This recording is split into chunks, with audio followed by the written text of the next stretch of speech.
Hello my dear students, welcome to my channel.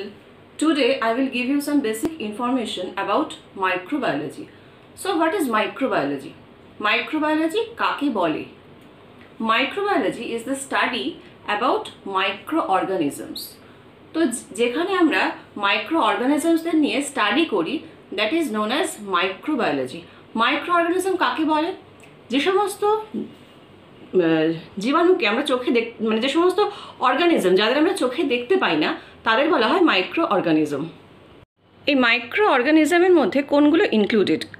Micro অর্গানিজমের মধ্যে প্রথমেই রয়েছে virus, then bacteria, fungus and protozoa.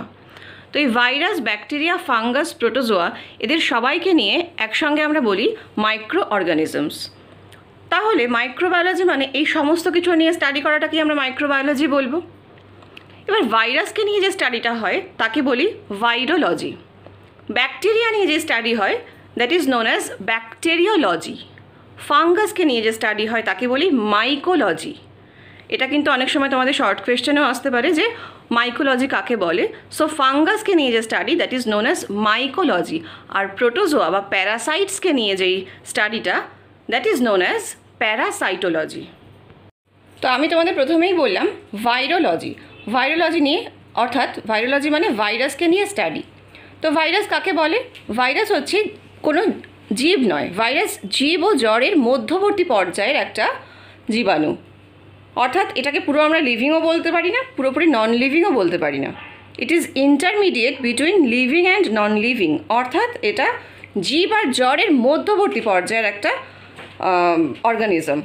যখন এটা বাতাসে ভেসে বেড়ায় তখন কিন্তু এটা নন লিভিংয়ের মতন আচরণ করে, আর যখন এটা আমাদের বডির মধ্যে ঢোকে তখন সেটা লিভিং ক্রিয়েচার, লিভিং এলিমেন্টস হিসেবে কাজ করে। এই ভাইরাস হয় ডিএনএ কন্টেইনিং অথবা RNA containing.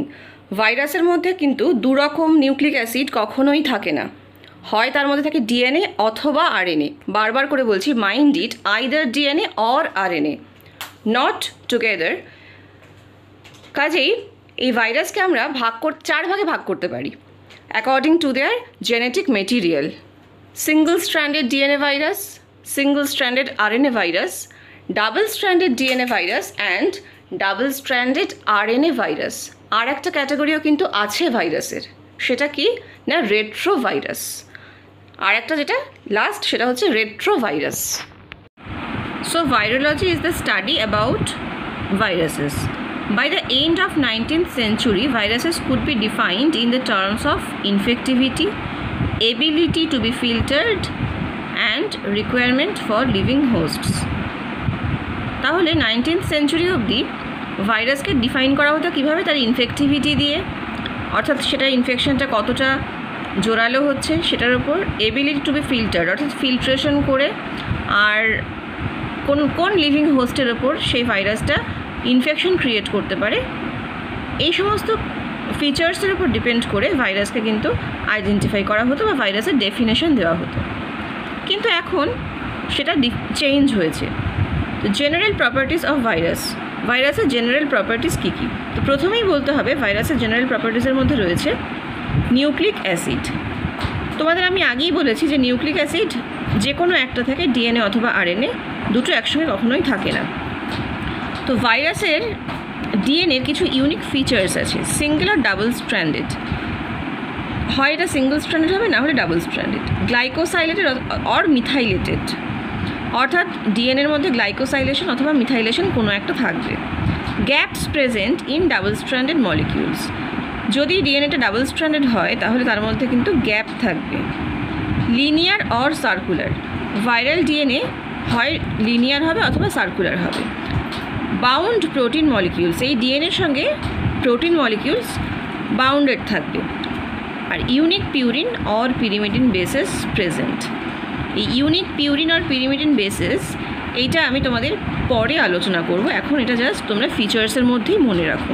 Unique features of RNA, viral আরএনএরও কিছু ইউনিক ফিচার্স রয়েছে: single or double stranded, segmented or unsegmented. Viral আরএনএর এটা একটা বিশেষত্ব যে ভাইরাল আরএনএ কিন্তু সেগমেন্টেড হয়, অর্থাৎ খণ্ডে খণ্ডে বিভক্ত হয়। বাউন্ড প্রোটিন মলিকিউলস, ভাইরাল আরএনএর সঙ্গে প্রচুর প্রোটিন মলিকিউল জুড়ে থাকে, ইউনিক পিউরিন আর পিরিমিডিন বেসেস আর প্রেজেন্ট, আর ফোল্ডিং প্যাটার্ন, এই আরএনএর বিশেষ ফোল্ডিং প্যাটার্ন যেটা দেখে কিন্তু অনেক সময় ভাইরাসকে আইডেন্টিফাই করা যায়। তো এটা তো গেল নিউক্লিক অ্যাসিডের কথা। এই নিউক্লিক অ্যাসিডকে ঘিরে রয়েছে ক্যাপসিড। ক্যাপসিডটা হচ্ছে একটা প্রোটিন কোট যেটা ঠিক নিউক্লিক অ্যাসিডের বাইরের দিকেই থাকে। Subunits of capsid are known as ক্যাপসোমার।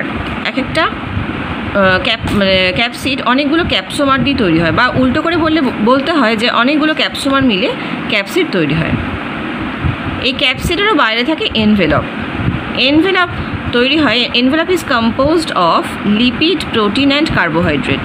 It lies outside capsid. তো ক্যাপসিডের বাইরের দিকে থাকে এনভেলপ, আর এই এনভেলপ তৈরি হয় লিপিড, প্রোটিন বা কার্বোহাইড্রেট দিয়ে। কিছু কিছু ভাইরাস আছে যাদের মধ্যে এনভেলপ থাকে না, সব ভাইরাসে কিন্তু এনভেলপ থাকে না। এনভেলপ থাকলে সেগুলোকে আমরা এনভেলপড ভাইরাস বলি। তো যে সমস্ত ভাইরাসে এনভেলপ থাকে না তাদের আমরা বলি নেকেড ভাইরাস। এছাড়া আরেকটা পার্টও থাকে ভাইরাসের, সেটাকে আমরা বলবো স্পাইক।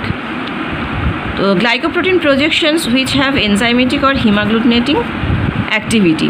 তো এই স্পাইকসগুলো সাধারণত গ্লাইকোপ্রোটিন ইন নেচার হয়, আর এই স্পাইকসগুলোর কিছু এনজাইমেটিক অ্যাক্টিভিটি থাকে। লাস্ট পয়েন্ট হলো virus undergo their replication cycle in human host. ভাইরাসের কিন্তু রেপ্লিকেশনটা হিউম্যান হোস্টের বডিতেই থাকে। আমি তোমাদের আগেই বলেছি যে লিভিং কন্ডিশনেও কিন্তু বিহেভ করে, লিভিং ক্রিয়েচারের মতো বিহেভ করে যখনও হিউম্যান হোস্টের বডিতে থাকে।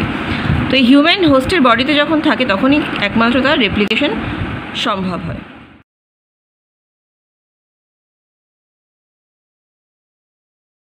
এই ছবিটায় তোমরা দেখলে যে একটা এনভেলপড ভাইরাস আর নেকেড ভাইরাস, তার মধ্যে কোন কোন অংশগুলো প্রেজেন্ট রয়েছে। তো এরপরে আমরা দেখব ক্লাসিফিকেশন অফ ভাইরাসেস। তো এই ক্লাসিফিকেশন অফ ভাইরাসের ক্লাসিফিকেশন দুভাবে করা যায়। একটা হচ্ছে হায়ারার্কিয়াল ভাইরাস ক্লাসিফিকেশন, আর একটা হচ্ছে বাল্টিমোর ক্লাসিফিকেশন। তো প্রথমেই আমরা দেখব হায়ারার্কিয়াল ভাইরাস ক্লাসিফিকেশন। এখানে কিন্তু phylum, class, order, family, subfamily, genus, species এইভাবে ভাইরাসের ক্লাসিফিকেশন করা হয়ে থাকে। তো এর 4টে মেইন ক্যারেক্টারিস্টিক্স এখানে রয়েছে এই ক্লাসিফিকেশনের আন্ডারে। Nature of the nucleic acid, অর্থাৎ নিউক্লিক অ্যাসিডের নেচার কি, আরএনএ আর DNA. Symmetry of the capsid, ক্যাপসিডের সিমেট্রির ওপর বেস করে ভাগ করা যায়। Presence or absence of envelope, অর্থাৎ এনভেলপ আছে কি নেই তার উপর বেস করে ভাগ করা যায়। আর dimensions of the virion and capsid, অর্থাৎ ভিরিয়নের ডাইমেনশন আর ক্যাপসিডের ডাইমেনশন এর ওপর ডিপেন্ড করেও কিন্তু ভাগ করা যায়। আর আমাদের নেক্সট ক্লাসিফিকেশন হলো বাল্টিমোর ক্লাসিফিকেশন। এই বাল্টিমোর ক্লাসিফিকেশনটা ভীষণ ইন্টারেস্টিং এবং এটাই মোস্ট ক্লাসিক্যাল, মানে সর্বাধুনিক ক্লাসিফিকেশন হচ্ছে বাল্টিমোর ক্লাসিফিকেশন। এখানে সেন্ট্রাল ডগমা, অর্থাৎ ভাইরাসের যে ডিএনএ এবং আরএনএ তার যে সেন্ট্রাল ডগমা, অর্থাৎ রেপ্লিকেশন, ট্রান্সক্রিপশন এর উপর ডিপেন্ড করে এর কিন্তু ক্লাসিফিকেশনটা করা হয়। তো Baltimore classification mainly depends on the viral genome replication, অর্থাৎ ভাইরাল জিনোম ডিএনএ আরএনএ কীভাবে রেপ্লিকেশন হচ্ছে সেটার উপর বেস করে বাল্টিমোর ক্লাসিফিকেশনটা হয়ে থাকে। তো এই ক্লাসিফিকেশন অনুযায়ী কিন্তু ব্যাকটেরিয়াকে 7 ভাগে ভাগ করা যায়। Double stranded DNA virus, example হলো adeno virus, herpes virus, pox virus. Single stranded plus sense DNA virus, example parvo virus. Double stranded RNA virus, তার এক্সাম্পল হচ্ছে reo virus and birna virus. Single stranded positive sense RNA virus, এই single stranded positive sense কথাটা আমি এখানে বলবো। Positive sense মানে কি? Positive sense মানে হলো যে ক্ষেত্রে ডিএনএ 5' to 3' ডিরেকশনে থাকে সেটাকে আমরা পজিটিভ সেন্স বলি। তো এমআরএনএর সিকোয়েন্সও যদি 5' to 3' হয় সেটা কিন্তু আমরা পজিটিভ সেন্স আরএনএ বলবো তাকে। এর এক্সাম্পল হলো পিকোনা ভাইরাস আর টোগা ভাইরাস। নেক্সট হলো single stranded negative sense RNA, এর এক্সাম্পল হলো অর্থোমিক্সো ভাইরাস আর র্যাবডো ভাইরাস। 6 নম্বর হলো single stranded positive sense RNA with DNA intermediate in life cycle, এটার এক্সাম্পল হলো রেট্রোভাইরাস। আর লাস্ট হলো double stranded DNA with RNA intermediate, এর example হেপাডনা virus. তাহলে আজকের আলোচনা এই অবধিই থাক। আবার নেক্সট ভিডিওতে তোমাদের সঙ্গে দেখা হবে। Good bye.